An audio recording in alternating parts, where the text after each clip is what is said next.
परभणी जिल्ह्यातील जिंतूर तालुक्यात असलेल्या बोरी येथील एका अल्पवयीन विवाहित विद्यार्थिनीवर वारंवार सांगूनही सोबत राहायला तयार नसल्याने रागाच्या भरात तिच्या पतीने शाळेत शिक्षणासाठी जात असताना या अल्पवयीन विद्यार्थिनी पत्नीवर रस्त्यातच कोयत्याने गळ्यावर चेहऱ्यावर वार करत हत्या केल्याची घटना गुरुवार 18 जानेवारी रोजी सकाळी 7 वाजण्याच्या सुमारास घडली।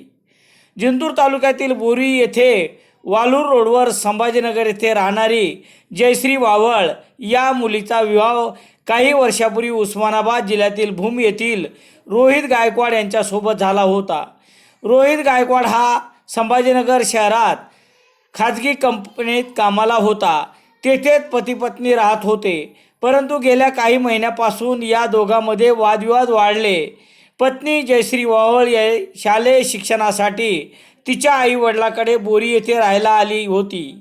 घटनेच्या दिवशी जयश्री नेहमीसारखीच शाळेत शिक्षणासाठी जात असताना पती रोहितने तिला बोरी येथील ग्रामीण रुग्णालयाच्या पाठीमागे शिवशंकर कॉलनीच्या रस्त्यावर अडवले। संभाजीनगर येथे राहण्याच्या कारणावरून तसेच इतर विषयावरून उभयतामध्ये नेहमीसारखाच वाद झाला। या रागात रोहितने पत्नी जयश्रीच्या गळ्यावर व चेहऱ्यावर धारदार कोयत्याने वार केले। यात ती गंभीर जखमी झाली। येथे राहणाऱ्या रहिवाशांनी तिला वाचविण्याचा प्रयत्न केला, परंतु परभणी येथे रुग्णालयात उपचारासाठी जात असताना रस्त्यातच तिचा मृत्यू झाला। या घटनेची माहिती मिळताच बोरी पोलीस ठाण्याच्या सहाय्यक पोलीस निरीक्षक सरला गाडेकर, पोलीस उपनिरीक्षक अनिल खिल्लारे, पोलीस जमादार काळे तुपसमुद्र घटनास्थळी दाखल झाले। पोलिसांनी घटनेचा पंचनामा केला असून अधिक तपास चालू आहे।